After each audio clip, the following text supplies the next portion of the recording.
By asking folks to rise for the Pledge of Allegiance, please.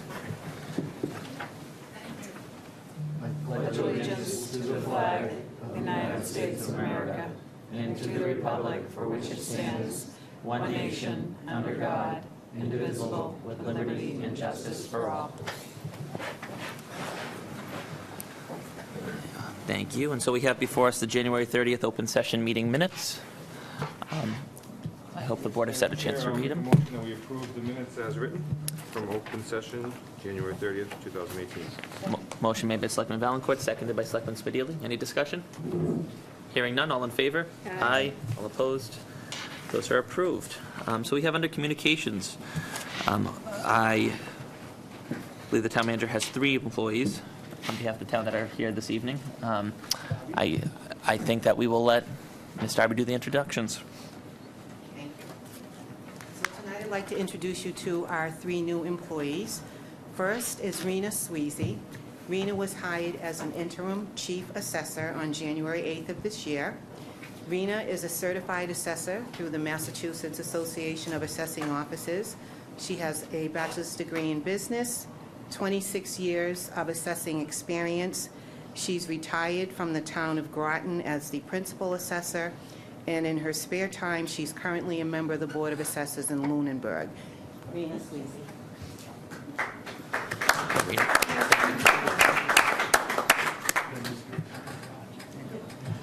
Next, I'd like to introduce you to Monica Gregoire. Monica was hired as the staff planner on January 2nd of this year. Monica has a Master of Arts degree in Urban and Environmental Policy and Planning from Tufts University, along with a Bachelor of Arts degree in Sociology. Monica worked at Groundwork USA, where she managed a Brownfields Technical Assistance Project. She's the former director of the Family Connection of Greater Lowell and is currently an elected member of the Chelmsford Planning Board. And Monica.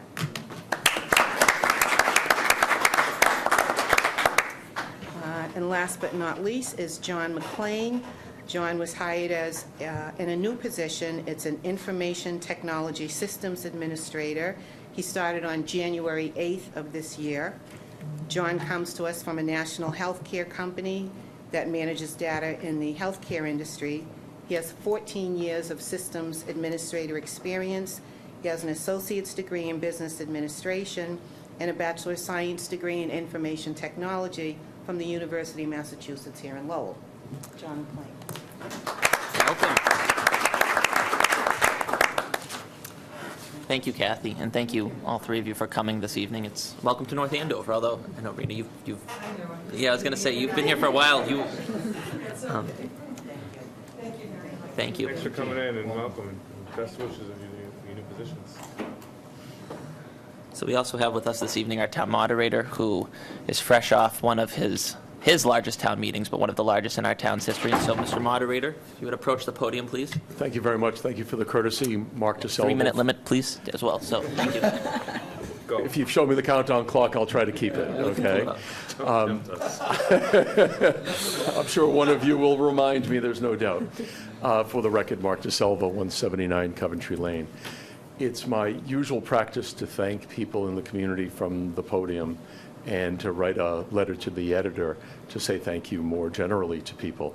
And I started writing out that letter to the editor, and when it got to 600 words, I knew that I needed to stop and find a different way to say thank you to people, because nobody was going to publish that.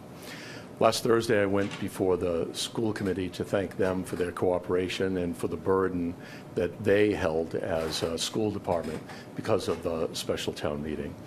As you may recollect, we had a pretty large event, and additionally, the municipal side of government was just frankly sterling in their cooperation and their support in pulling that, I think, even magnificent accomplishment off.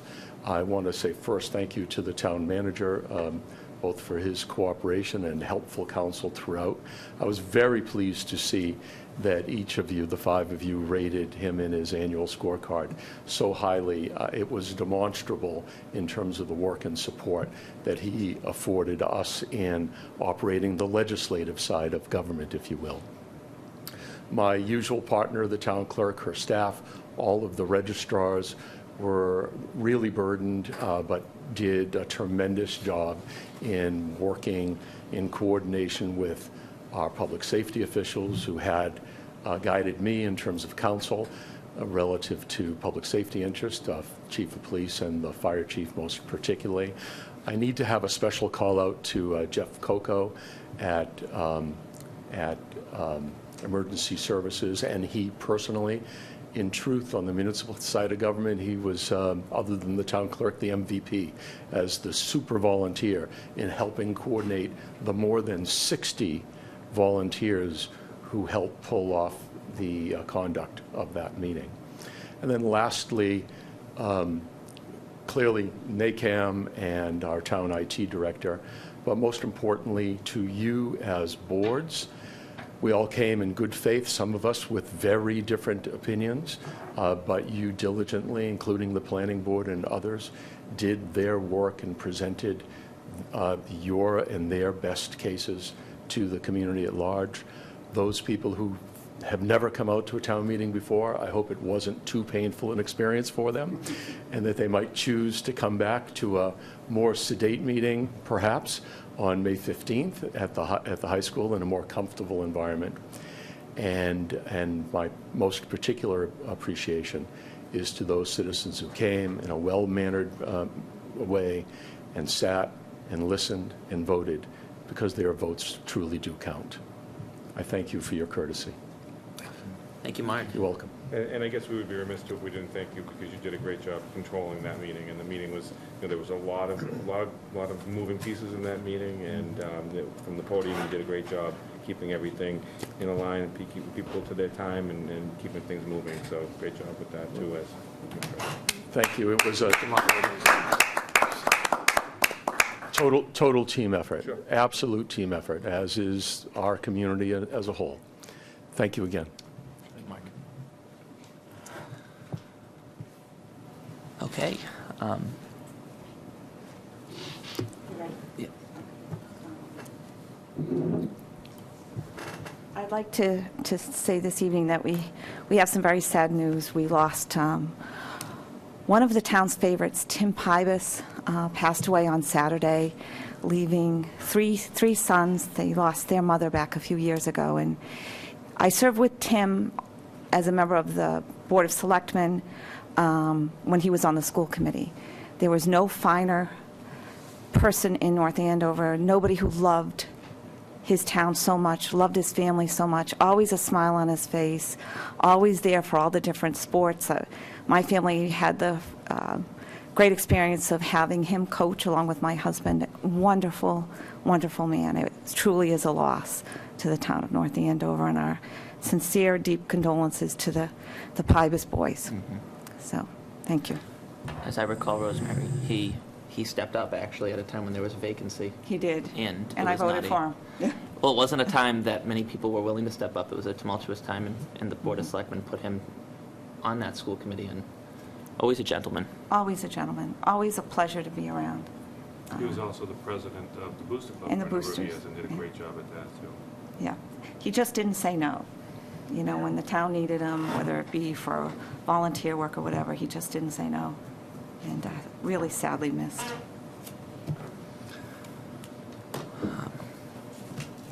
If I could add to something that's been out there and we've communicated, but I want to repeat that Department of Public Utilities is holding a public hearing tomorrow, 7 p.m., North Andover Middle School, related to the October storm where we had the significant power outages.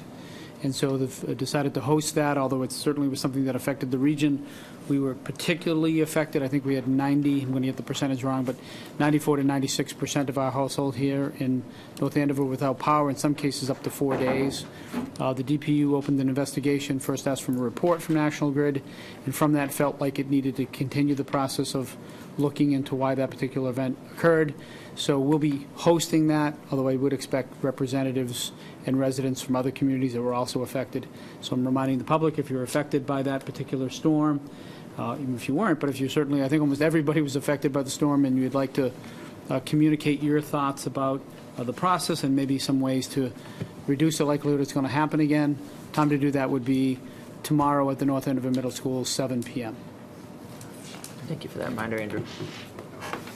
Any other announcements from the board?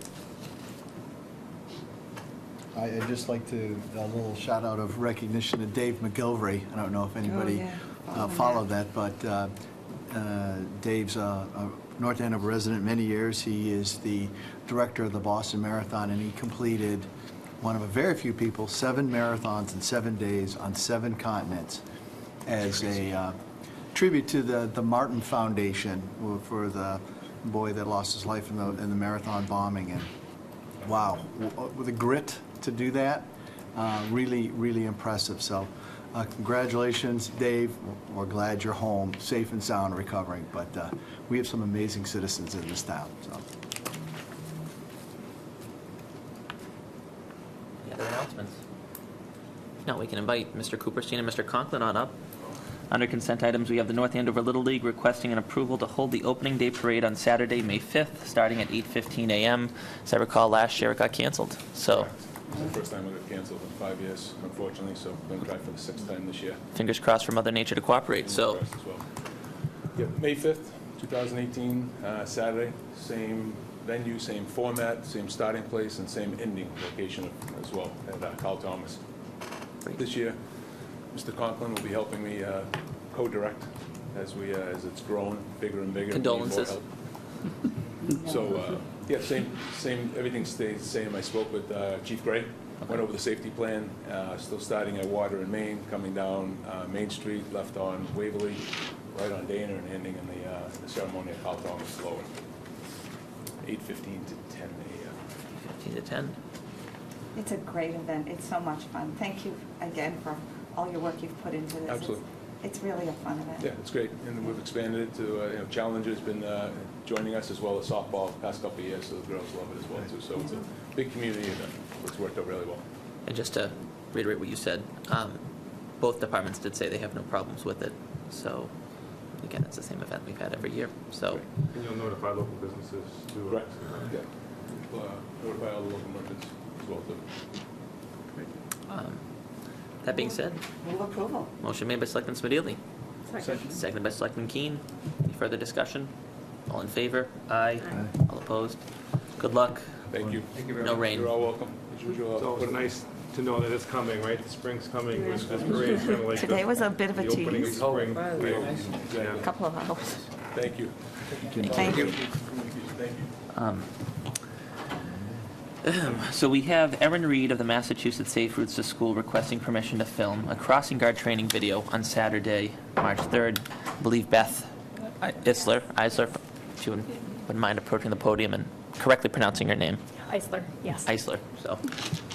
Okay, so I think you have some materials that we had sent out, some slides just explaining what we hope to do. And so to recap that, the Massachusetts Department of Transportation, MassDOT, offers the Safe Routes to School program, which is focused on helping children and students get to school safely by walking and biking.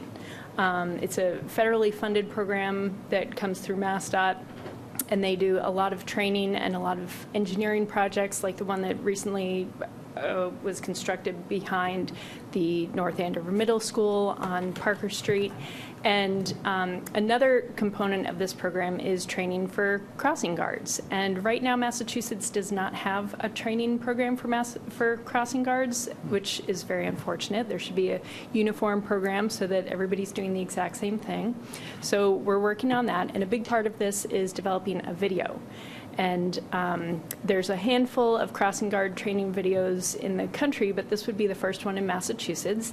And we would love to film it at the project on Parker Street, right behind the North Andover Middle School, and it would take place March 3rd and March 10th, which are both Saturdays. It would involve some street closures for 4 hours at a time each day, just Parker Street, I'm sorry. And that's about it. I'm not a video producer, so I can answer as many questions as I can for you, but I might have to get back to you with some answers. But So there's a anticipation a drone would be used as well? Yes, we have put forth a permit to the FAA because I guess the school is right on the boundary line with Lawrence Airport. So if we don't get that approval, we should be okay. It won't be a deal breaker for the video, but it would be nice. It would definitely help to give an aerial view of the traffic So conditions. it would be like a licensed drone? Yes, it is a licensed drone operator. Because, right, you can't, if you don't have approval, it can't even operate, right? Correct. I mean, literally, even if you wanted to, you can't have it go up. Right, right. They expect that the approval will be okay, but if it doesn't, it's not a deal breaker for the video. So it's a relatively small portion of the video, but it would help a lot. How would we expect to notify the residents in the area, like a robocall or some kind of a mail notification that the roads would be closed and this would be going Yeah, on? in case you have to go to work or something. It's just around Parker Street specifically, or? Yeah, any streets that were affected by the filming, we want to make sure that Yeah. folks knew. I know something. So And also in general, too, Yeah. that they knew what was going on, so they It don't. might be something that, so they'd probably do it twofold. One we would do is, you can sort of do a geometric shaped robocall to the particular neighborhood, so isolate the neighborhoods, and then certainly put something out on social media and the town's website to the broader community around the filming, just because it'll affect the roadways during fairly busy times. So we can put something out, typically also the PD will put out a notice as it relates to impacting streets on their feed as well. So we can put something out on the website and through social media, and then do circular robocalls around the immediate areas of that are impacted. What happens for residents Actually- at 7:40 or at 8 o'clock, they want to leave their driveway? That's what I was thinking. Should we have Yeah, them park well, in the there's- middle schools or something, parking lot, or? I don't think it was going to be that dramatic in terms of the change, but the police are providing a detail at Parker, right? Correct. That was a requirement under the Parker Street side, which is, I think, the one area that they're seeing is, From As where, being like most Green impacted. Street to, well, like the entire stretch of Parker? Not the entire stretch, just where that new crosswalk is, right at the back of the school. I don't know if you could really call So it the a one- block, but that block. So the one near the fencing? Yes. Oh, won't be a lot of traffic. There's just a few houses there. Yeah. One happens to be an officer, I think. Yeah. Just a heads up, though, I think there's traditionally a girls' basketball tournament that week of March 10th. I don't know if they still have it, too bad Mark left. But they used to have the girls' March Madness basketball tournament in that time frame on Saturday. and is it at the middle school? At the middle school? They would do the high school and the middle school Yeah. back when I was involved in it. So it might be a question just to ask, make sure that there's not going to be, more traffic than expected on that day because of that. But, I mean, what I'd like to do is, I certainly support it, and I think the board would, is just to make sure that we're in more direct contact with the PD beyond this sort of written request, to make sure that the chief has the resources necessary to get folks in and out of the middle school if necessary and direct. So it may be possible, the detail at Parker is one that may or may not be needed, quite frankly, but some of the entrance, I assume that the Main Street Chickering is really the crosswalk at the entrance to the middle school? Right, and the only filming for that would just be kind of almost like a still shot. We wouldn't have any actors or any crossing guards or anything like that in it. It would just be something to say, here's a signalized intersection, you should be looking for the crosswalk, and these are the different aspects. But there wouldn't be a need to close it down or to have actual actors. And you're not going to shoot in multiple locations, you're going to go sequentially, right? Finish at one spot, go to the next spot, go to the next spot, or you're going to have multiple film crews? Just one. Just one. So Yes. I think what I'm going to suggest is that whoever's assigned from a PD perspective sort of follow you around, Okay, and therefore they're there to handle any issues at each of the locations. sure. Even if there are still shots, and then there's someone who's there from the PD, so if we end up with a little more traffic, they can manage through the traffic issues, That makes sense. rather than just on Parker. Okay.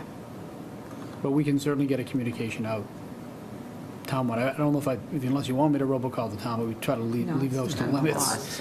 I think we'll do the social media, and then so we'll do Parker Street and Main Street. Well, is it something that they could just stop filming for a moment to let, Oh, yeah. I think it's not that they like this can. continuous. No. Yeah, I don't think that it's absolutely closed for the entire 4 hours. I think it's just they want to be able to get set up and not have to take things down. That's my understanding, but I will confirm that. I mean, it's 4 hours in 3 different locations, so the time you mobilize, film, demobilize, Like an hour. you're not there Half particularly an hour, long. 45 minutes. Actually, No, It's 4 hours at Parker? yes. And then the 4 hours at the other the other No, two 4 hours locations? at Parker. Parker each Okay. time. So 4 hours in the afternoon 4:30. at Parker on Saturday, March 3rd, I and got 4 it. hours in the morning at Okay. Parker on the 10th. Sorry, so at Parker Okay. Street, it's the where the gate is usually closed, or is sometimes closed, that's the spot? Yep. So cars wouldn't be going through there anyway if the gate's gonna be And that's closed. about 4 houses, maybe Yeah. it would really impact. So I don't more. think it'd be a big deal. Because that tournament is that weekend, and it is at the middle Oh, school. jeepers, of course it is. What's that? 9th to the 11th, and it's at the middle The school. tournaments. Okay, we'll work, Yeah. I'll speak to the chief and make sure that we have the necessary resources to get people in and out of where they need to be, so we're not go conflicting with that. Yeah. So when will we see the final product? Yeah. It should, we're hoping to have it done early April. Uh-huh. So, and we'll give credit to the town of North Andover certainly for helping us out. But yeah, I'm excited too. This is the first one of these that we've done, so we're really excited. I hope you have So good will the weather. kid actors come from North Andover? I see kids in this picture that you're. Actually, the you have kids any Are there are, kid actors? I have some kids that I'm sure would love to be in there. to keep costs low, we're using, one of the staff is the leader of a brownie troop, and she has a brownie troop that has volunteered. Nice. Merit badge. Look forward to that. I'd entertain a motion. I'll move approval for the, let's see how it's. I'll second that. Motion made by Selectman Keen and seconded by Selectman Spadili. Any further discussion? Hearing none. All in favor? Aye. Aye. All opposed? Good luck, Beth. Thank you Have very fun. much. Hopefully it's sunny. The next item is the affordable unit resale at 52 Cider Press Way, Unit TH6-2, commonly known as Meeting House Commons. So CHAPA has notified the town that the affordable housing unit at this location is for sale, and so the town is recommending that the board decline its right of first refusal. Mr. Chair, I'll move that the Board of Selectmen decline the right of first refusal for the purchase of affordable housing unit at 52 Cypress Way, Unit TH6-2, Meeting House Commons. Motion made by Selectman Valencourt, Seconded? seconded by Selectman Nobley. Any further discussion? Hearing none, all in favor? Aye. All opposed? That is approved. Next item on the agenda is the acceptance of a grant from the Massachusetts Office of Public Safety and Security in the amount of $6,923. It's being a grant, we're being asked to accept the grant on behalf of the fire department from this agency for fire education programs for students and seniors alike. So, do I hear a motion to accept? Move approval. Second. Motion made by Selectman Spadili. Motion made by Selectman Spadili, seconded by Selectman Keen. Any discussion? Questions? All in favor? Aye. All opposed? That passes. We have surplus fire equipment. So included in our packets is a memo from Fire Chief McCarthy requesting that we approve his request to surplus equipment from the fire department. It's 5 AEDs. We will pull that up. Defibrillators. 5 defibrillators are going to be turned in to purchase 5 new defibrillators. So what do they do? The exchange, they turn in like a vehicle, bad example maybe, but they have only so much shelf life, so you turn those in toward, and they must get reprogrammed or reprocessed. And in turn, they give us a credit toward purchasing new ones. So how old are these? Or is this- I don't have the vintage on those, that'd be several years old. Are I don't these know the units that are exact- carried on their equipment? These are units. That's all over the place. Some of them will be carried on the equipment, and then they'll be in other locations as well. We have In buildings. defibrillators all over the place, yeah. We never used to, but we do almost everywhere The now. fire department does a good job of making sure, not unlike we used to have fire extinguishers we were checking on a regular basis. Now it's common to have defibrillators, so they make sure that the defibrillator is operating and hasn't extended beyond its useful life. They contain batteries, and so they make sure that we're up to date on those things. God forbid we need them. Yeah. Well, I will entertain a motion. Move that the Board of Selectmen approve the request of Fire Chief McCarthy to surplus 5 AEDs for his memorandum dated January 24th, 2018. Motion made by Selectman Keen, Second. seconded by Selectman Nobley. Any discussion? Hearing none, all in favor? Aye. All opposed? Those are surplused. Final item under consent is we have a request from Steve Foster asking us to waive the permit fees associated with the unit ventilator replacement project at the Atkinson Elementary School. Move approval to waive the permit fees for the unit ventilator replacement project at the Atkinson School. Motion made by Selectman Spadili, Second. seconded by Selectman Valencourt. For the public's knowledge, I mean, we would be paying the permit fees to ourselves. So that's the logic. So all in favor of waiving those fees? Aye. Aye. All opposed? Hearing none, those fees are waived.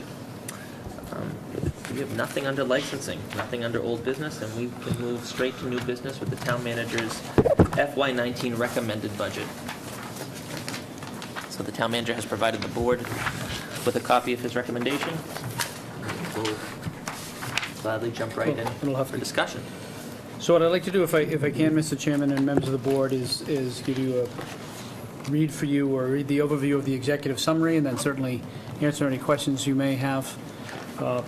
The plan is, as it is historically, is that from this group, you certainly will have a fair amount of questions and have additional questions maybe at subsequent meetings, but they would look for the authority to move it to the Finance Committee so they can begin the deliberation. But first, if you allow me, I'll review the executive summary. Absolutely. Great, thank you. Pleased to submit for your review and consideration the fiscal 2019 Town Manager recommended general fund and enterprise fund budgets for the town of North Andover. This financial plan was developed with the adopted budget policy statement as a guidepost for determining priorities, and is built on our agreed-upon foundation that we must deliver a sustainable level of services while honoring our commitment as stewards to leave the community better off at the end of our tenure than when we began. During the 5-year financial forecast back in December, and based on the preliminary report of the Revenue and Fixed Cost Review Committee, departments were asked to develop level services budgets for fiscal 19 and to provide under separate cover recommendations for service enhancements. The notable exceptions to this approach were the school department, which needed to add staff to properly operate the new kindergarten center, which is due to open in August 2018, and the town manager's commitment to adding a staff member to address community social well-being issues, something that's a priority of the Board of Selectmen as well. The expectation was that year-over-year budget increases would vary from department to department. That's common in our practice over the last several years, but that total spending would increase by less than 3.5%. It's important to note that the goal in establishing a milestone for budget growth provides each department with a framework for making annual requests for funding, but does not guarantee that funding will be improved if it's not justified or necessary. This is why you see fairly large differences in the percentage increases or sometimes decreases from department to department. It's important to note that our professional staff works diligently to prepare thoughtful and thorough budget requests, being mindful of doing what is best for the town as a whole, and therefore significant amendments to the department budget requests are often unnecessary. Town manager recommended budget for fiscal 19 assumes a 3.4% increase in total spending for fiscal 18, when eliminating the use of one-time funding for reserves and the significant reduction in excluded debt, which is $1.3 million related to the North Andover Middle School and Osgood Hill, which were paid off in 2018. When adding the reserves and changing the excluded debt, the year-over-year budget increase drops to 1.8%. As mentioned previously, departments are recommended to request service enhancements beyond level services and are asked to do so under separate cover as part of the budget process. We then make a determination of the available dollars and prioritize those projects based on the needs of the town and direction from the Board of Selectmen. This year, I'm pleased and excited to recommend several of those requests, including a town-wide tree planting program, a pilot program through the Senior Center to support families with loved ones who suffer from dementia or Alzheimer's, creating a vision and action items for Main Street Business Corridor, and the implementation of pole pads for the use of town meeting, something we piloted at the town meeting several weeks ago, which was a tremendous success, and quite frankly, I don't know how we could have managed the crowd without those. These new initiatives are in addition to staffing the kindergarten center and the addition of the staff person that I mentioned previously. It should be noted that on January 25th, 2018, the North Andover School Committee voted unanimously to adopt the recommendation of the superintendent of schools for a 3.65% increase, which was consistent with my recommendation for funding at the time of the 5-year forecast. As I stated last year's budget message, for the first decade of the century, we worked on a day-to-day basis trying to do what was right for our community, and then reflected on years' worth of decisions and wondered why we had not moved the community forward. Certainly the economy during that period made even delivering a level services a challenge, but several years ago we decided we must find a way to remove the distractions that so often get in the way of our ability to achieve more. We embraced the idea that regardless of the role you're in, the first step in effective public leadership is setting the agenda on what we call the plan. The result of our commitment to the plan continues to be transformative in that it has allowed us to move forward and add services even though one of our largest components of revenue, that being state aid, has not grown significantly. The past year has been a continuation of the previous 5 from an accomplishment perspective. Some notable examples include the reaffirmation from Standard & Poor's of our AAA bond rating, the approved construction of a new kindergarten facility. We received the Green Community status from the Commonwealth of Massachusetts. We began the master planning process. We continued the upgrade of our financial software. We started the process to recodify the town bylaw, something that will be complete by the end of the fiscal year. Continue our successful implementation of online permitting. Spearheaded a branding initiative with Lower Merrimack Valley. Led an initiative to attract Amazon's HQ2 to the region. Left water and sewer rates unchanged for an amazing 6th consecutive year. Completed the construction expansion of the Public Works facility. At least we will in 2 weeks or so. We're getting close. Established an OPEB committee to address the OPEB liability. Purchased the town's first 2 electric vehicles. Obtained a $2.7 million MassWorks grant to implement roadway and pedestrian improvements near the Vegeta Farm development site, and continued funding the town's reserves consistent with the approved financial reserve policies, and this is only a partial list. In North Andover, being a responsible public administrator requires a practical accountability. The residents and business owners of North Andover take great pride in the quality of life that living in our town provides. Consistent with our mission, the local government of North Andover sees its role and goal as preserving or enhancing the quality of life. We make decisions with that as our focus and follow through using guiding principles to help us deliver on that goal. Those 3 primary driving principles are service, stewardship, and sustainability. Specific to fiscal 2019 in this budget request as it relates to revenues, the revenues for fiscal 19 and the town manager recommended general fund budget total $97,646,217, $14, or a 1.8% increase compared to fiscal 18 approved budget. The revenues are estimated to increase by $2 million year over year and are based on the recommendation of the Revenue and Fixed Cost Review Committee, with the exception of the use of free cash or capital reserves, which are recommended by the town manager and described in more detail later in this document. Property taxes are assumed to increase by 2%, or $1.4 million based on the provisions of Prop 2.5 and added new growth. There is a dramatic year-over-year decrease in this category of $1.3 million in debt exclusions as a result of the expiring debt service associated with the middle school and the Osgood Hill at Stevens Estate. The change will have no net effect on operations, since there will be a corresponding decline in debt service expense. Local receipts, which include revenue streams from local mills tax, motor vehicle excise tax, and building fees, are expected to increase by 3.5%, or approximately $354,000, most of which are the motor vehicle excise tax, which we're estimating an increase this year of approximately $300,000 to $4.6 million in fiscal 19. Until the final state budget is signed by the governor, which typically happens well after town meeting, sometimes after the fiscal year even begins, we will not be certain about the final state aid amounts, and therefore we have continued our practice of funding state aid based on the previous year's approved state budget. The indirect costs incurred by the enterprise funds and reimbursed to the general fund are the primary revenue source in what we call operating transfers. As it relates to expenses, the total recommended general fund spending for fiscal 19 is an equal $97,646,214, or a 1.8% increase compared to fiscal 2018 approved budget. As you remember, it's 1.8%, but that's largely because we're raising less debt. We have lower debt expense as a function of the exclusion. Otherwise, that number would be 3.4%, as mentioned initially. As it relates to school and municipal government spending, the approved school department budget, which is consistent with my recommendation, is for 3.65% in fiscal 19. I'm recommending total municipal spending increase by 3.1% over fiscal 18.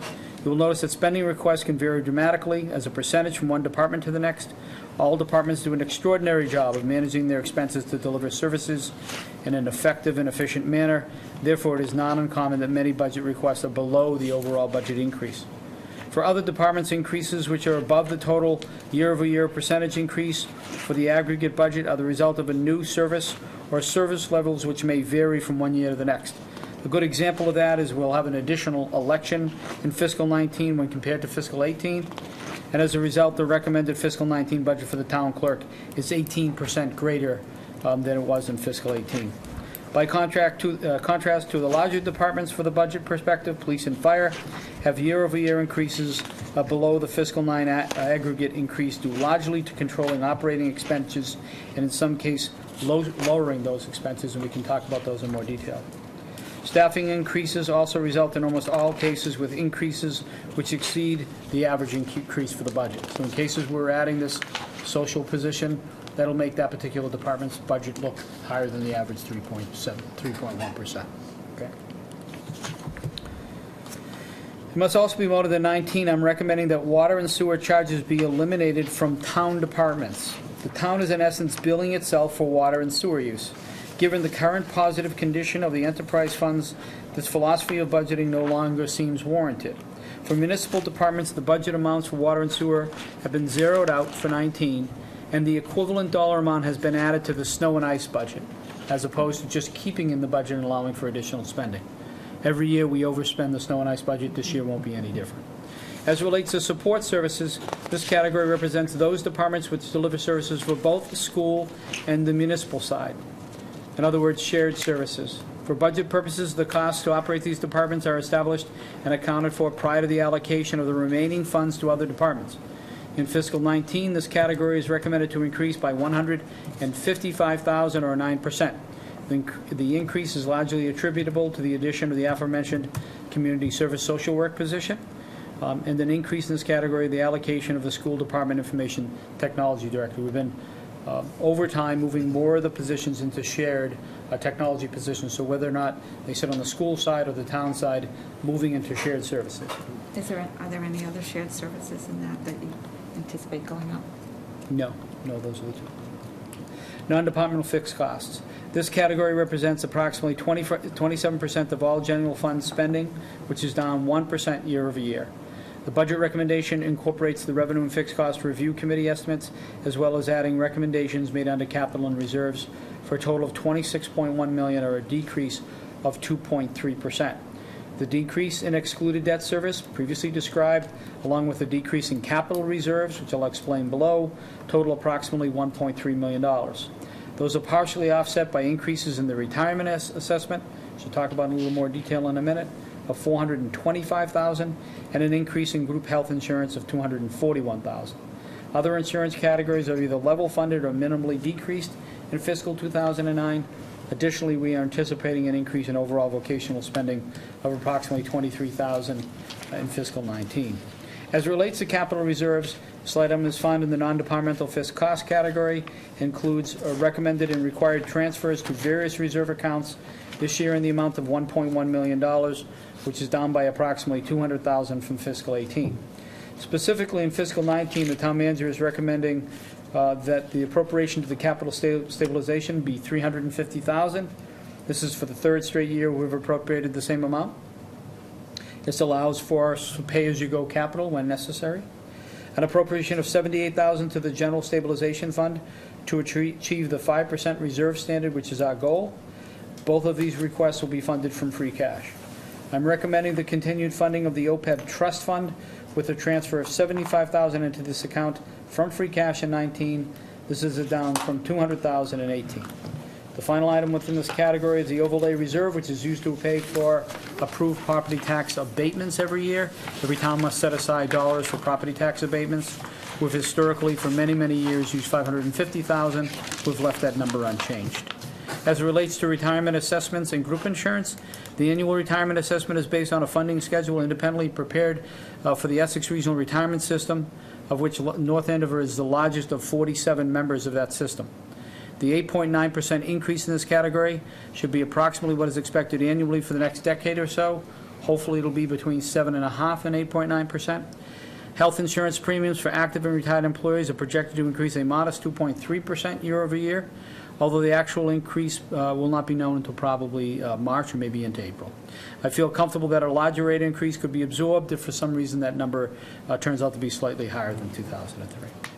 As it relates to staffing, General Fund School Department, the school-approved budget of fiscal 19 recommends an increase of 7 full-time equivalent employees, all of which are associated with the new kindergarten center.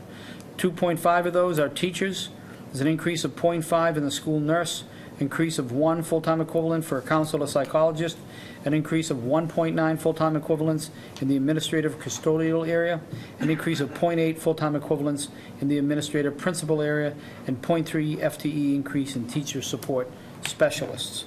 As relates to the general fund, the staffing, there's a recommendation in this budget for an increase of 2.0 full-time equivalent positions from fiscal 18. One is the addition of the town community service social worker position, which I've mentioned several occasions.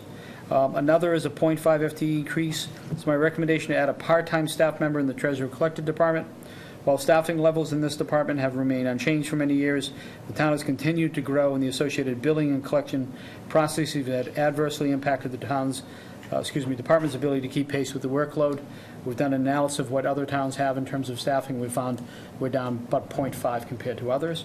Feel it's an important area, since that's where our cash comes in, that we should maintain that cash and process it properly.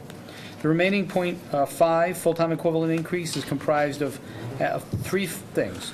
3 additional hours per week for the part-time administrative assistant in the library, shifting an increased share of the school information technology director, which I mentioned previously, into the shared category.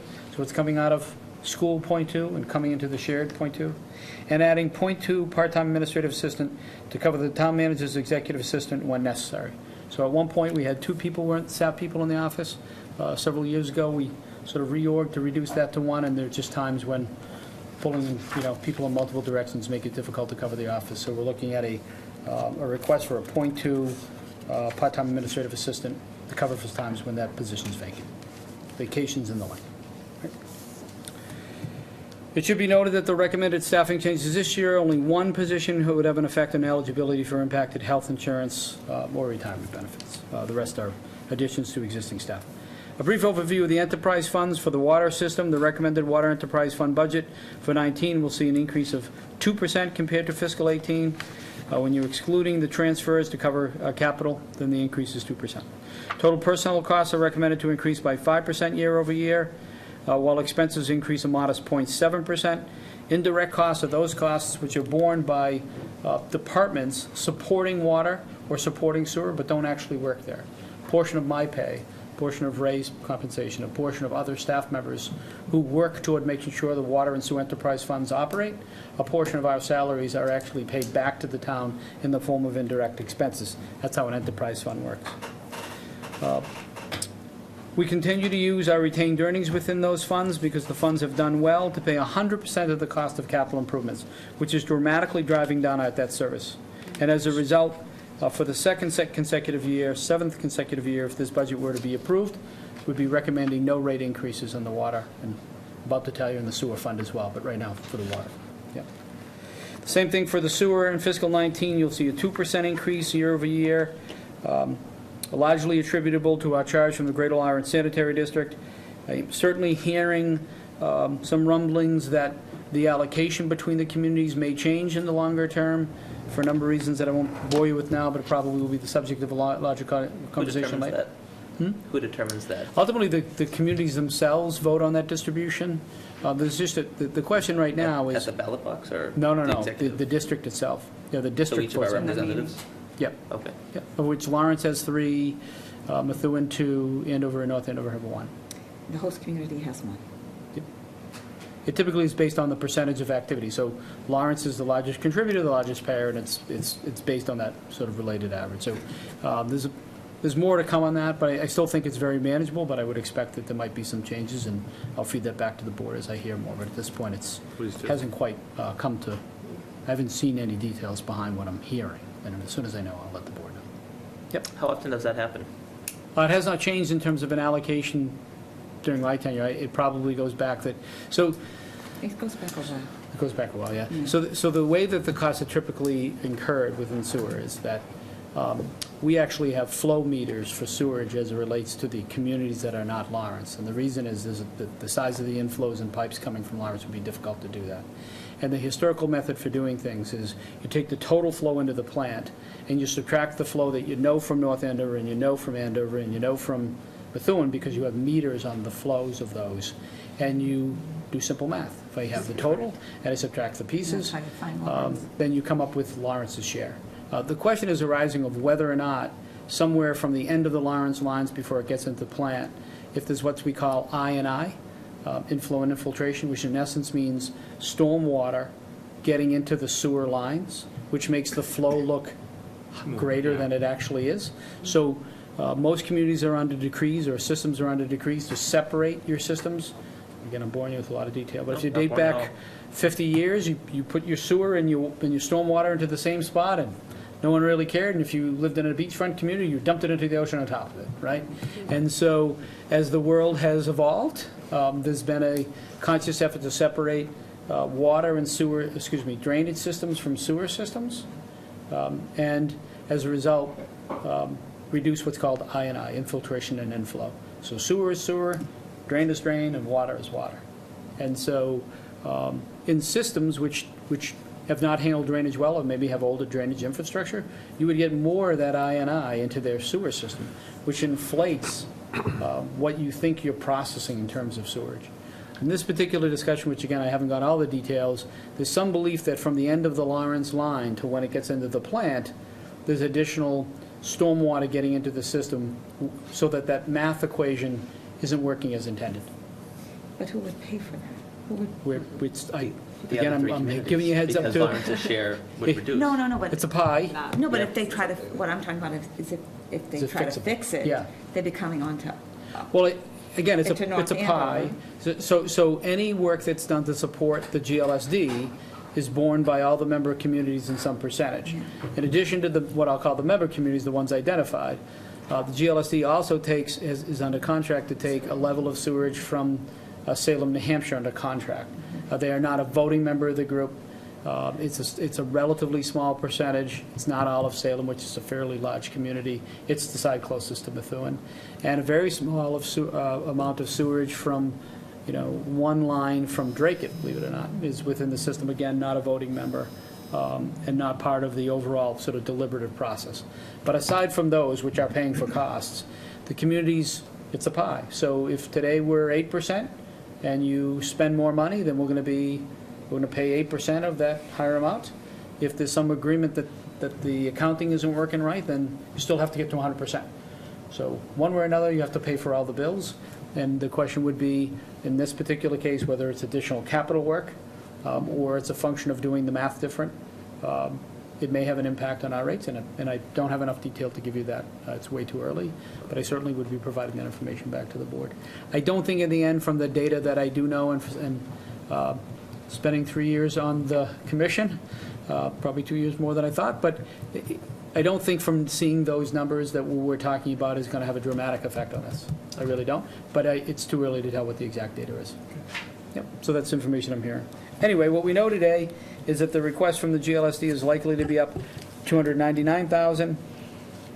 Overall, same thing. We have substantial reserves. We're using pay-as-you-go capital. We're using retained earnings to fund our capital. We've driven debt service down in the sewer and water funds from around 45% of all expenditures down now between 18 and 25%. So we've cut our debt service in half. That's allowed us to pay our bills better and leave more money behind, invest in our capital, and keep rates the same as well. So following the same process, I would be recommending, if this budget were approved, that for the 7th consecutive year, we would leave sewer rates unchanged. Okay. And that's why part of the reason why shifting $40,000 to charge individual departments for water and sewer bills, in the case of where we're currently, how we're funded for water and sewer, and putting that to snow and ice seems to be a more logical decision than sending a bill to the fire department and having them pay the water department or pay the sewer department. That's why I've made that recommendation. So finally, up, and I know this is taking long, is Stevens Estate, and we'll talk a little bit about that. The performance of the Stevens Estate in 2018 continues to be positive, and I fully expect that the fund will generate its 6th consecutive profitable year. Although additional revenue growth will be less dramatic than in the past years, I think we're seeing a general leveling off. I think that's just as a point where you only can grow so much. There's only so many weekends in a year. Correct, right, only so many spaces, only so many events. Given the nature of how enterprise funds operate, in the for-profit context of the estate, in order to keep pace with the increased bookings, the expenses obviously go up with the revenue. We've talked a little bit about this year. The expense increase is 8.8%. When excluding capital funding. You may recall from the last couple of years, we're now generating sufficient profit to use a level of those profits and investing that back into the Stevens Estate for capital improvements into the main house, not into the carriage house or the gatehouse. My long-term concern, and it has always been, quite frankly, regarding the Stevens Estate, lies in the area of capital maintenance of not only the main building, but also the gatehouse and carriage house. I didn't put an estimate here, but I've got plans which show you could spend up to $2 million on both of those buildings to restore them. As I mentioned last year, based on information provided consultants, it would be several million dollars. The non-traditional governmental operation of a function facility by a municipality also remains a concern, especially in the area of cash management. It's just not something we comfortably do. No one told me I was going to be running a function facility, but that's all right. With the bonds that were used to purchase the estate and the open space that surrounds it nearly paid off, they'll begin to be paid off next year, that is a good time, I believe, to ask the Stevens Estate Advisory Committee to take a more active role in addressing the concerns in terms of developing a long-term strategy as it relates to the estate in Osgood Hill. I did have a preliminary conversation with the committee. They're open to that idea. They'd love to take on a broader role, which was the original intention back in 1994, 1995, was that that group would bring on more than just the function facility, and they have a strong interest in being part of the decision-making process, which ultimately will fall on you guys in town meeting. Conclusion, the development of this budget would not be possible without the commitment by all departments to review each and every line item so that the 19 requested funding is consistent with our goals of sustainability, stewardship, and service, while being mindful of our funding limits. We are extremely fortunate to have such professional and skilled staff that is committed to excellence. I need to once again recognize the partnership we have developed with the North Andover School Department. We have all benefited from the extraordinary leadership and skill of Dr. Price. I wish her well in her new endeavor. She will truly be missed. There is no doubt, however, that she leaves behind a leadership team that is prepared to continue the great work she has started, and new superintendent, Mr. Gilligan, who is poised to take us to new heights. I would also be remiss if I did not single out Finance and Budget Director Lynn Savage and Assistant Town Manager Ray Santilli for their individual and invaluable assistance in helping me prepare this budget. The professional camaraderie that exists between all those involved in the budget process has made North Andover a model community that others surely would like to emulate. Confident that you'll find that the material contained within this budget is consistent with the purposes and policies prioritized by the board in the budget policy statement, and I look forward to working with you in the Finance Committee between now and town meeting.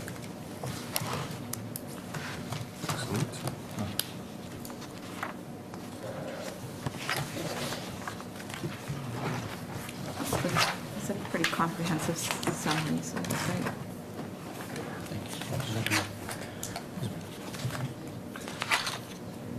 Did you say something, Dan? No, it's just I just forgot my where I actually started chicken scratch. this way.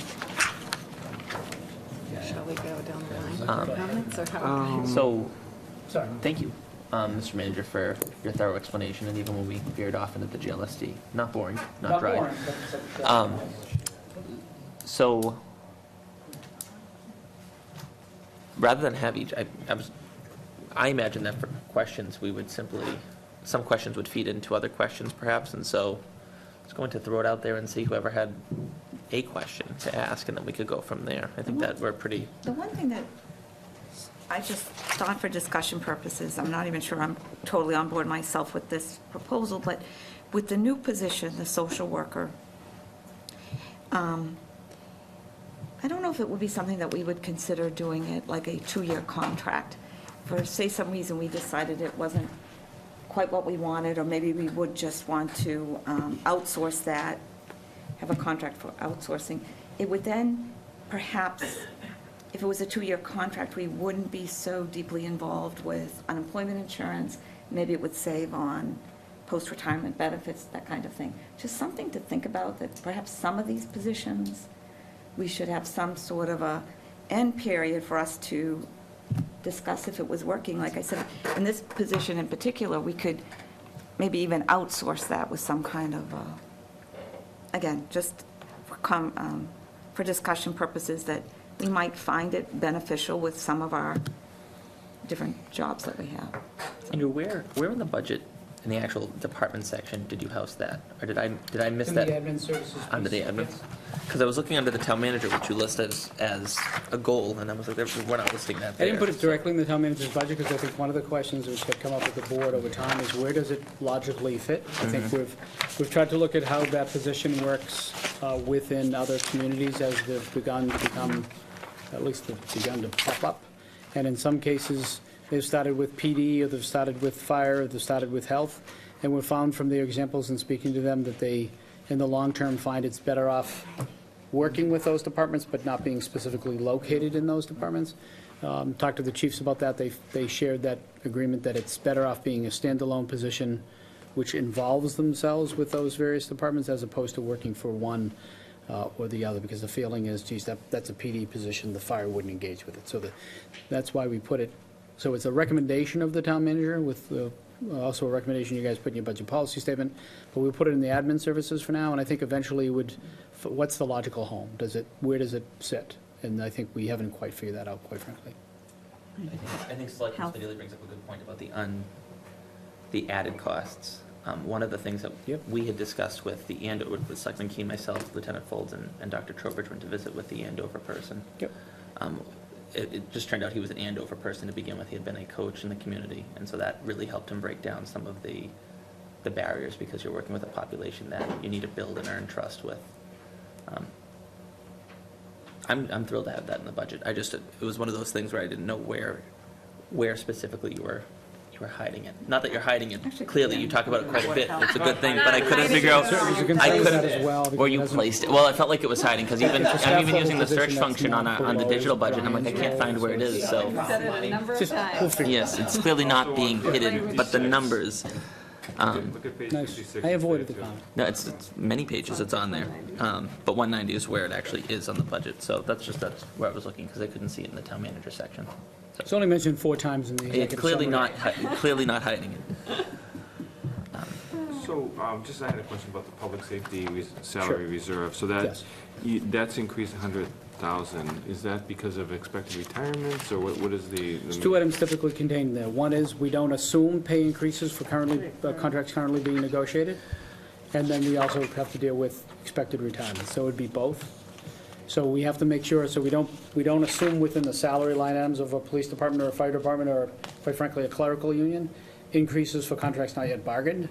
So what you'll see in their budgets is only what we know is going to increase, and then we use the salary reserve to cover for contractually negotiated increases. So we'll see that bump up, like, every time we go through a negotiation for a contract. We'll Yes. see that. And then to a certain degree, you also have the announcement of retirement, of which I don't have the number in front of me, but there's a couple in each department. I think there's 1 in the fire, might be 1 or more in the police. That also is part of the salary reserve. So several years ago, we decided where these folks are typically entitled to a payment as they retire, putting those into the individual budgets. 1 year you might get 3, 1 year you might get 1. It distorted the budget, and so we also put those into reserves. Okay, makes sense. All right, thank you. Under the assessor's budget, Yes. there's a noticeable increase in outside professional services. Yes. Could you explain a bit what those are? Sure. So we're going through the revaluation process, and we bring in a consultant to help us through that revaluation process. So we're going through a triennial reval. Right. So one of those things, I use the example of the town clerk's budget where they, from an election cycle perspective, this is a case where you get a couple things going on, but the outside professional services are largely that revaluation process. We're also implementing a new software as part of getting one single integrated financial software we've been talking about for several years. And with that, and bringing on a new software vendor as part of the conversion of that. But most of it is the triennial Okay. revaluation, sorry. Sorry for the shortcuts there. I was going to say, our budget is very good, but it's also somewhat boring, because year over boring. year, it's always, it's very consistent year over year, which is great, because you become familiar with it and you know where to look and what to see. But, and you have the from 2016 all the way up to the, the recommended 2019 budget side by side, so you really can see in there where those increases are. And it is really so consistent from year over year, so it's really, Listen, I've sat through some pretty exciting budgets. This is much better. Oh, no, I'm not saying it isn't. No, I Boring is a lot agree. better. And it's very transparent, and it's out there, and people can really take a look at it and go line by line, and you'll see where everything is. It's very, To very that well done. point, I'll Stand just point out for the public's knowledge, when you see the increase in overtime on police and fire, it's because we've aggregated all of the line item of overtimes into one overtime. Yes. Yep. Just in case that jumps out to anyone, that's a very good explanation, That's good. and thank you for that. And the public should know, so that it's not like, because it wasn't mentioned previously, it's not like we don't track every one of those categories. Just from a budget presentation, we would have folks who came in and said, geez, well, overtime's that, no, you forgot this line item, this line item, and this line item. So we're certainly sophisticated enough within our own accounting system to track the individual categories, but outward-facing, folks want to see a total. They don't want to feel like they have to bounce around the document to figure out how much we're spending. And on page 53, 53. it lists out, well, you impress me because you have an encyclopedic knowledge Yeah. of this. You don't even, I'm sure your Yeah, computer's I on did some that. sports channel right now, you just know what that was. It's blank. It's where my mind is, it's blank. For the cell phone tower leases, or cell tower leases. Yes. Can you elaborate on that? Because it goes from, Sure. just looking over the past fiscal years, it's going down, and wouldn't you expect it to go up, or? Well, there was a gap in a collection period. So we have a cell tower arrangement on Osgood Hill. We actually have the zoning to erect 2 cell towers on Osgood Hill. We've constructed one several years ago. Sometimes so those are contracts, and so they last for a period of time. We went through a 20-year, I think a 10-year contract the first time, and the second was a 20-year contract. And so sometimes it's just the wave of the cash flows. The payments are pretty consistent with what we've historically seen. We went through a bit of time where there was a cash flow issue. The new carrier we had an issue where the new carrier was not, so on a cell tower is the primary person that we contract with, and then what we call co-locators. So other vendors who rent space from the primary vendor, and we construct our contracts so that not only do we get a payment from the primary, but if they sublet the space, we receive a percentage of the income they get from that co-locator. And sometimes through that process, I know this, probably in the last 2 years, there was some confusion from the co-locators. The payments were going to the primary, but eventually we got those dollars back. So any change in terms of a revenue stream would more just be timing, because the actual payments haven't reduced. So for FY 2015, Yep. which is where it starts in this, that was the one that was the bubble. Okay, and so the more consistent income is the 64, In that range, 75, or? but it was closer to 80. Somewhere in the low to mid-80s. 80s. What we should expect on Right. an annual basis. But sometimes it's timing, right? And they may drop a co-locator and bring one on, and so there's a little bit of a timing piece to that, but the consistent number I thought was closer to the 80s. Yep. That's a 20-year under the current agreement? Would we go to 10 Yes, again? we went to 20 years? We went to 2 tenths. Yep. So tonight, we would be voting to approve, but kind of an open-ended vote, because there's Yes. still more input coming in from the Yep. Finance Committee and other. Exactly. So, Historically, the process is moving the budget to the Finance Committee, let them start a process, and you reserve the right at the next couple of meetings to comment on anything you'd like to. Snow and ice, how do we look this year compared to? budgeted? Can we talk about something else? No. Snow and ice, listen, we've historically, I think I did at some point, I did not do it in the last couple of weeks, but I've done an historical average. It puts us around a 1-2 number on an annual basis. And so, I remember the first winter I was here, which is the winter of 11 into 12, it was like there was no winter. I thought it was just me coming to North Andover, right? There was no winter. We spent $600,000. Because you still have some ice events, right? And we're out there during ice events. Road salt costs money. You're mobilizing your group. If you can have every ice event planned between 7 and 3, really good. But as soon as the ice events get beyond the normal workday, you're paying overtime and calling back the private contractors. So there is a baseline out there that and even a really, really sort of benign winter. This one's been right in the middle. You're in the 6+ change route. We've had years in which we've been close to $3 million. So really wide ranges, but the average is around a 1.2. And so when I arrived, the budget in the snow and ice was $670,000. And so we've been slowly increasing that number to become closer to the realistic number. What we do at the end of the year here is departments are really great. We get to the end of the year and we're running a deficit. We basically say, listen, you have these available dollars in your budgets. We need you to sort of manage spending. We use those dollars to pay any deficit we have off in snow and ice. Without boring you, the reason why cities and towns, including North Andover, budgeted so low in snow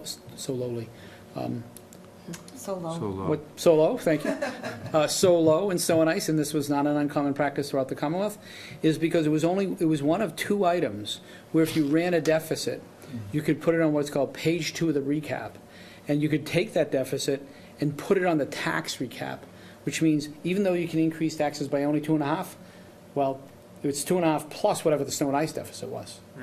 And so you could add it to next year's tax rate. And it may have been convenient from an accounting or financial perspective, but it's not good budgeting, right? We shouldn't be not telling residents, hey, there's another $600,000-$700,000 million worth of additional taxes we're asking you for. We would rather build budgets that are more realistic, cover the gap in the year we can, tighten our belt, then pass that on to the next tax recap. But we don't want to go too high because...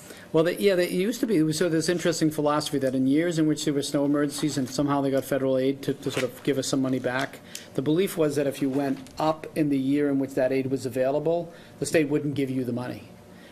Generally, most of that's gone away in the sense that I find people are more realistic about their budgeting, and quite frankly, the infrequency of the federal aid on snow and ice, it's worth the risk to make it closer to reality. So I would expect in the next 3 to 4 years that number will grow closer to the 1.1 million and get us right around where the average should be.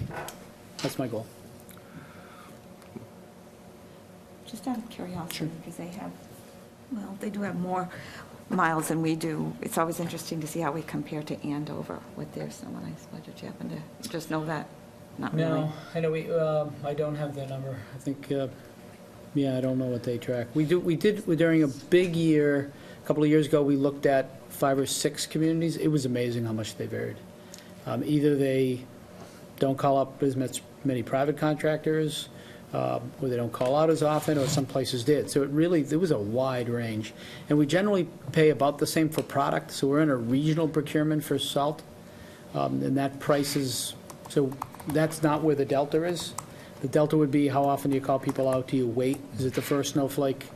I would say we can be a little bit of a difficult place to plow because when you get further out country, we're rectangular as opposed to sort of dense. So you may have a community with 50,000 people located in 10 square miles, and you look at something like a 60,000 person or a 50,000 person community and say, how come their snow and ice budget is less than ours?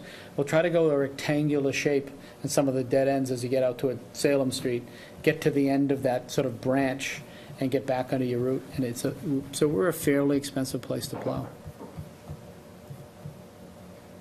And by the way, we clear Main Street, which most communities don't do. We literally remove snow off Main Street during big storms. So we not only plow the sidewalk, we plow more sidewalks than most towns. But when we have a large amount of snow, we bring in our own equipment and we lift the snow up and we haul it off of Main Street. I'm not saying we shouldn't do that. We should. But in some towns, they don't do that, and that's sort of labor-intensive and fairly costly. So we're dealing with it. It's fine. No snow through the rest of the year would be good.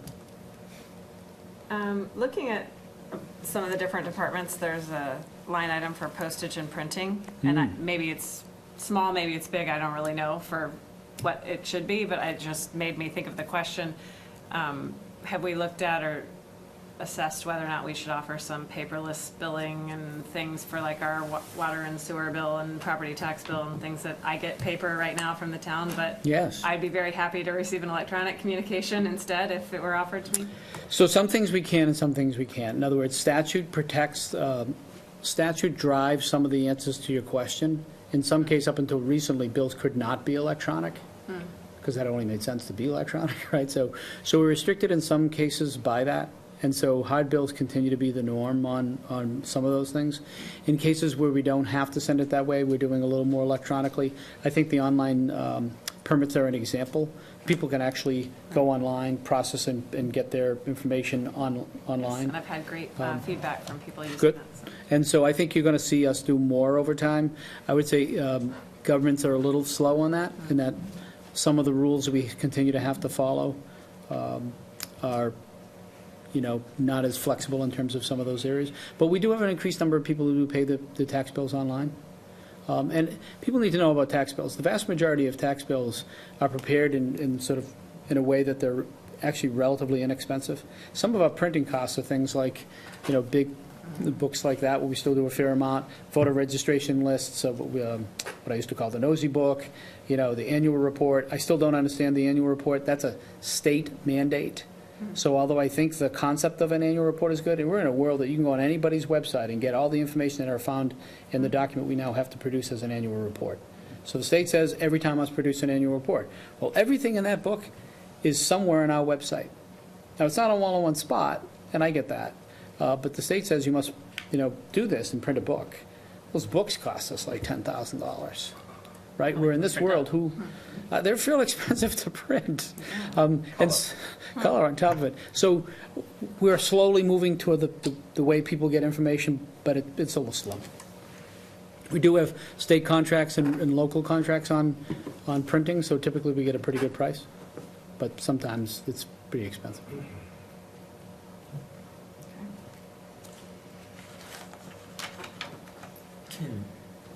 Can we dive a little bit more into OPEB? I feel like that was a Sure. we don't have to go OPEB committee, but when you open up our budget, when you open up this book, you turn to page 62 and 63, and you see the OPEB stabilization fund, and you see the OPEB trust fund, and we see transfers between the two.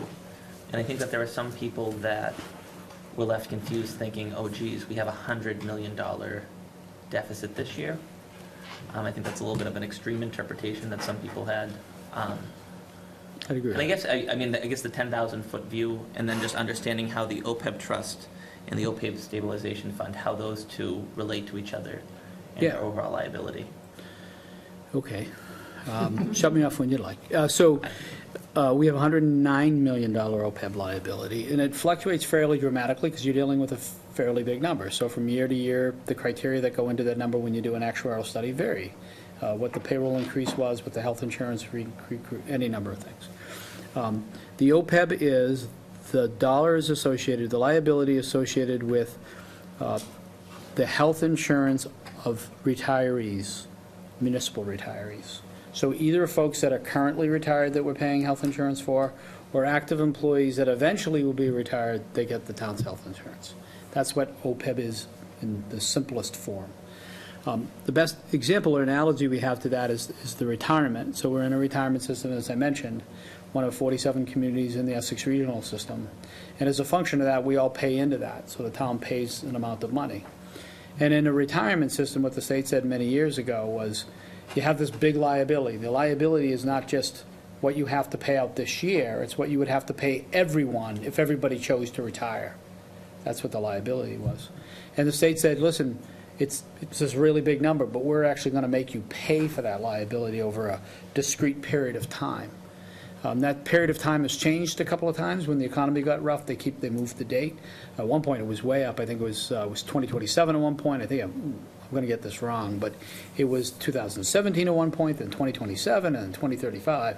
They keep on moving that deadline, because if you don't move the date and you make people hold to the date and the economy just got bad, that appropriation really goes up. So the reason I use that example is communities in Massachusetts, municipalities, are required to be on a funding schedule to pay for the liability associated with paying every current retiree or every current municipal employee who will retire their pension by a date certain. I believe it's now 2035 or somewhere on that range, right? And so we get a schedule, and it shows that. Here's how much you have to pay every year to get to the point in 2035 where you're paid off. Every year after that, it's not that you pay zero. You pay that year's cost, only that year's cost, what it cost you in that, right? And so the difference between how much we pay today versus what happens when we're only paying the normal cost is millions, okay? The OPEB conversation is the same idea for health insurance, except there is no obligation by the state or federal government to pay for that liability. So we are currently paying for the liability on retirement. Same idea under health insurance. We have this liability. We're required to put it on the balance sheet. It's a really big number, but we're not required to pay it off. And the uncertainty is the federal government or state government ever going to require you to pay that debt off over a discrete period of time? And the concern is if they do, then trying to pay off $100 million, even over 20 years, I can do that math, it's $5 million, right? Today we pay none of that $5 million. So if you add the $5 million to the budget tomorrow, compared to what, today we're paying over $11 million in health insurance. But this is not that. This is pay-as-you-go funding. We're paying the bills today. So this would be $5 million on top of that. And so what folks get uneasy with is the idea that someone walks in and says, hey, 2 years from now, you've got to put this liability on a funding schedule. It's a 20-year funding schedule. It's a requirement. And when you do that, all of a sudden, there's a $5 million hole in the budget, because we're doing pretty well. I think we're doing very well. But a $5 million hole's, it's a big hole, right? And so there is no specific messaging for someone saying that that's going to be a requirement. I don't have any inside scoops that says it is or isn't going to be a requirement. It's just gone from never having to be reported to the federal government saying it must be reported. And so there's where that uncertainty lies. So you have some communities that have done nothing. They've said, listen, we're busy doing our stuff, and we're not going to put something into this account over here, because if we don't have to, why am I going to go put it in the account? And there's some communities that are aggressively funding it, probably lesser of those, and then everybody in between. And so what we're trying to do, I think, what so far has been the goal, is to put money into an OPEB trust. I'll explain the difference between two accounts. To an extent that the bond rating agencies evaluate us and look at us in that criteria of they're doing something and they're aware it's real. And so that they don't downgrade us or make a negative commentary to us. If you look at two categories, management and financial reserves, were very strong under their own reports. Well, those wouldn't view that way if we weren't at least talking about OPEB. They like the fact we have an OPEB committee like that. Okay, so there are some. So we are in the mix in terms of participating or setting aside reserves. Clearly not way up where we could be, but there still remains that mystery of how much money you're going to put into something if you don't know if you're going to have to pay it, right? As it relates to the two accounts, I recommended a OPEB trust fund several years ago, probably 5 or 6, I'm losing track. And there was a lot of confusion, even more confusion that exists today than around OPEB, and I completely respect and understand why. Because as much as we know about OPEB today, 5 years ago, it was rarely mentioned. And so the feedback was, we don't want to put money into an account and never be able to use it for anything other than OPEB if we have another rainy day. And we had come out of some pretty tough rainy days, right? So at the time, we moved the dollars into a stabilization fund as opposed to a trust fund, because it gave us the flexibility of moving the money out for more than just OPEB if that day arose. Remember, at the time, we had just north of no other reserves. So OPEB wasn't being spoken about. We hadn't sort of righted the financial ship. We were coming out of that 08, 09 period. And so all of those factors, I completely understood why. That's why we created an OPEB stabilization fund. It was a compromise to start setting aside dollars in a place where people could compromise. Because if we had held the line and said it must be the trust fund, then that would have been a problem. The benefit of the trust is when rating agencies and others look at a town, that stabilization fund means, geez, you dipped your toe in the water, but you don't look like you really mean it. Where if you put it into the trust fund, they say, hey, you really mean this. The second advantage of a trust fund to a stabilization fund is we're limited in how we can invest municipal dollars. Can't do things like hedge funds and creative, we're very limited. In this kind of market, 75 basis points, not a lot of money. Our interest income, we get a average cash flow of 30 to 40 million. Our interest in a year is 100,000, right? I think there are better vehicles, but we're limited in that way, right? OPEB trust funds under the statute can be invested in a different, although very safe way than just putting our money in the bank, right? And so by creating an OPEB trust fund, so as the trust built and the understanding of the topic built, and we righted the financial ship, it made us feel more comfortable to create and start to move money into the trust fund. My recommendation is all of the balance of the stabilization should now move into the trust. The difference year over year is we're making 6 or 7% on our money in the trust as it's one of the benefits versus 3/4%. A big difference. So by moving the money to the Commonwealth and having them manage the money, and they manage $1 billion plus, and they have limits but not those same limits, we're getting a better return on those dollars, growing the OPEB fund, and that's part of the benefit. So we've been moving money from the stabilization as the reserves are built and the trust is built into the trust, and we'll continue to do that till the stabilization fund is gone. I would say the trust is a little more flexible than people think. If we got jammed around, so from a financial, which I don't expect, we could reach into that fund and offset cost of health insurance, which relates to OPEB, which in turn would release budget stress, and we'd be able to, it's just a couple of years ago explaining that it wasn't the right time. Does that help? Makes sense, Yes, definitely. So I guess the one thing I would only add to, which is that that's a pretty good encapsulation in less than 15 minutes. That's pretty awesome. But what is it really? I mean, we're talking about the budget, but what does it really represent? And it represents our promise, and I guess that's the best way to look at it, which is it's our promise to retirees and to current employees, what happens when they retire. And so it kind of ties into, I think, our values as a town, which is, is a promise, and how does that relate within the context of the financial obligations we have? So while we're talking numbers here, ultimately it relates to very real impact for all the retirees and for all the municipal employees here. So it's, yes, it's a lot of numbers and so forth, but remember what it represents. And that's why I think it's also significant, because it ties through to that.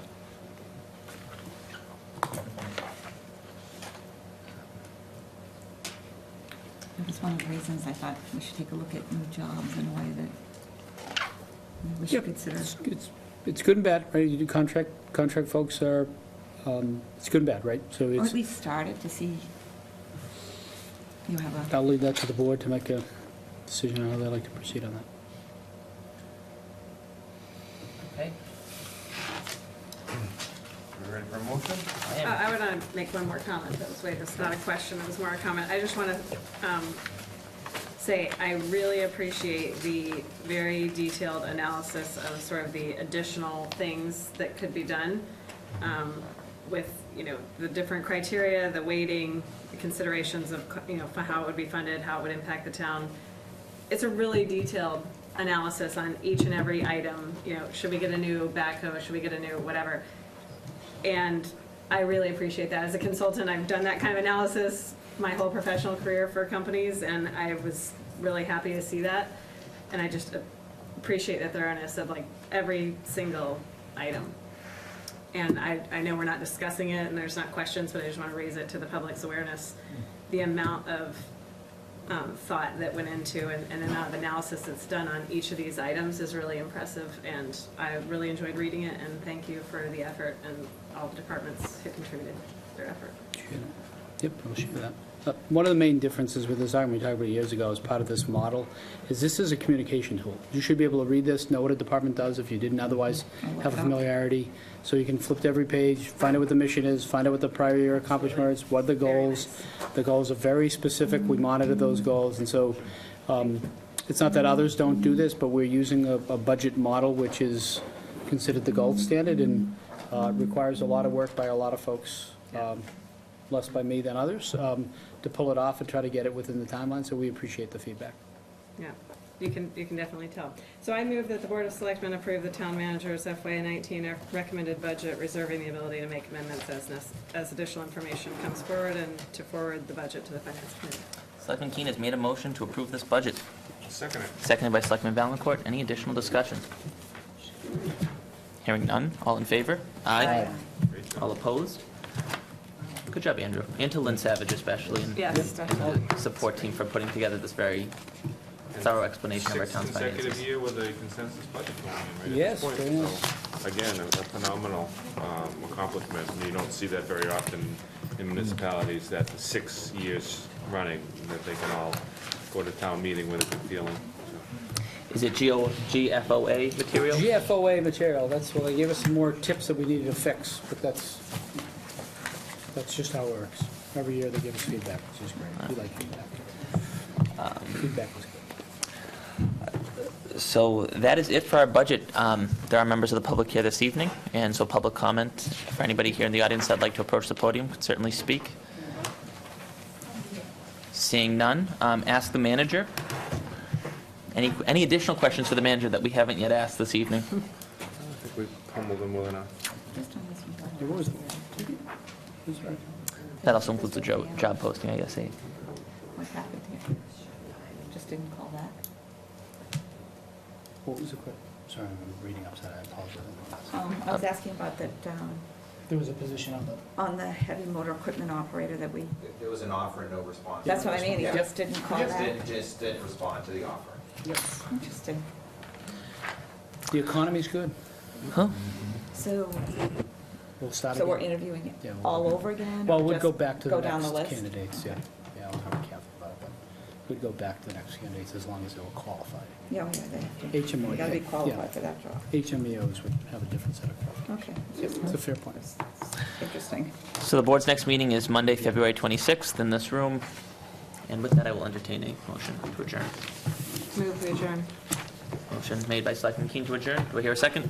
Second. Seconded by Selectman Nobley. All in favor? Aye. All opposed? Hearing none. We are adjourned. Thank you.